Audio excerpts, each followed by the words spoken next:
My girlfriend cheated on me, but the worst part is how long she thought I was too stupid to notice. We'd been together for 4 years. 4 years of living together, and sharing bills and routines and building what I thought was a future. She wasn't just my girlfriend, she was home.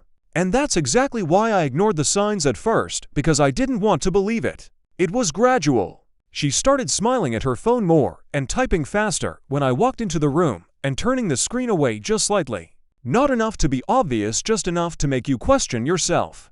And that's the worst part, because you don't accuse, you just doubt yourself. I told myself I was overthinking, and that I was insecure, and that I needed to trust her, so I stayed quiet. And she got comfortable. Too comfortable. The girls' nights became more frequent, and her friend Emily suddenly became the center of her life. Every weekend, and sometimes weekdays too, she'd come home late, and sometimes not at all, always with a perfect explanation. Until one night, she was in the shower, and her phone lit up on the nightstand. I saw the name Ryan, my best friend of 14 years. Longer than I'd known her.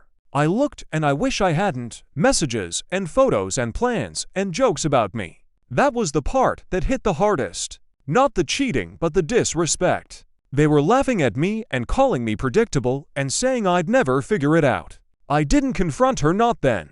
I just put the phone back and started thinking, because in that moment something changed. I didn't feel sad or angry, I felt calm. Like everything finally made sense. So I played my role perfectly for the next week. Same routine and same kisses, and every time she left, I gathered everything. Screenshots and dates and times. I learned exactly who she really was. On Friday she told me she was going out again, and I smiled and told her to have fun. Then I started. I didn't yell, I just packed everything she owned box by box, and I changed the locks and canceled the utilities and removed her from the lease.